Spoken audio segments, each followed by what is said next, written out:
¿Qué tal? Me da mucho gusto poder contestar esta pregunta que tan amablemente nos han dirigido y dice lo siguiente: ¿qué papel debería desempeñar la Iglesia en medio de la crisis de migración en masas, refugiados, la pobreza y la decadencia moral que enfrentan muchas naciones?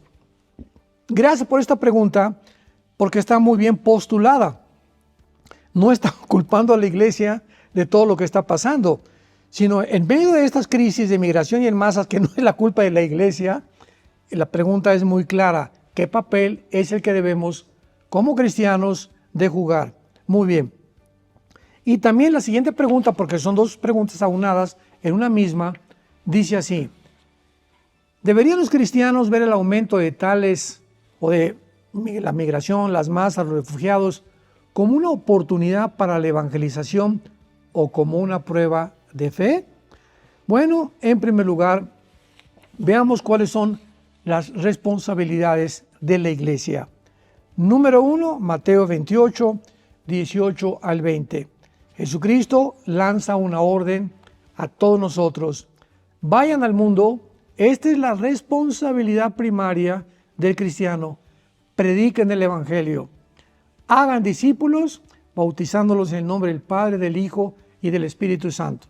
Entonces, todo cristiano, no importa que seas carpintero, plomero, abogado, científico, teólogo, arquitecto, etcétera, etcétera, todos los que nos llamamos y seguimos a Jesucristo por el bautismo del Espíritu Santo que hemos recibido, tenemos una responsabilidad de hablar de Cristo, de dar testimonio que Él existe, que Dios ha dejado su conocimiento en la Biblia, que nos ha transformado para que podamos cumplir realmente, y con esta responsabilidad frenar bastante la maldad y todo el tsunami que se viene contra el mundo.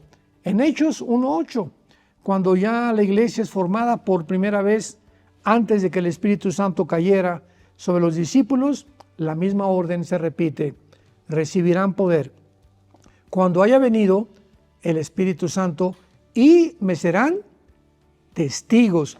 Lo mismo que dijo Jesucristo días antes, el Espíritu Santo viene a nuestra vida para que seamos testigos de Dios y testigos de lo que Él hizo en esa cruz. Entonces, los gobiernos tienen la responsabilidad de mantener la justicia social, el orden y castigar el mal. En Romanos 13 dice la Biblia que los magistrados no en vano llevan la espada. En otras palabras, el gobierno tiene la obligación de castigar traficantes, asaltantes, violadores, ladrones, etcétera, etcétera. Y ante estas crisis de migración en masas, de refugiados y la decadencia moral que enfrentan las naciones, nosotros tenemos que aprovecharlas. ¿Para qué cosa? Para dar testimonio de Cristo. A un refugiado que nos encontremos, que venga de Venezuela, que venga de Haití, etcétera, etcétera, tratemos de hablarle de Cristo a cuanta persona Dios nos ponga enfrente. Esta es la obligación de la Iglesia. No es una prueba de fe. Esa pregunta no cabe aquí. Es realmente una prueba para demostrar que estamos siguiendo las órdenes de Cristo. Claro que debemos aprovechar todas las oportunidades para predicar. Dice el apóstol Pablo, para terminar, 2 de Timoteo 4, versículo 2, le dice a Timoteo: predica la palabra, insta a tiempo y fuera de tiempo, redarguye, reprende, exhorta con toda paciencia y doctrina. O sea, no hay un día, un tiempo en el que digamos, puedo hablar de Cristo. En cuanto puedas hablar de Cristo, aprovecha la oportunidad. Es una corta vida la que Dios nos ha dado y tenemos siempre que recordar que somos testigos. Si tú no le hablas a tu familia, si tú no le hablas a tus amigos, si tú no le hablas a tus compañeros de trabajo, te pregunto, ¿cómo van a creer?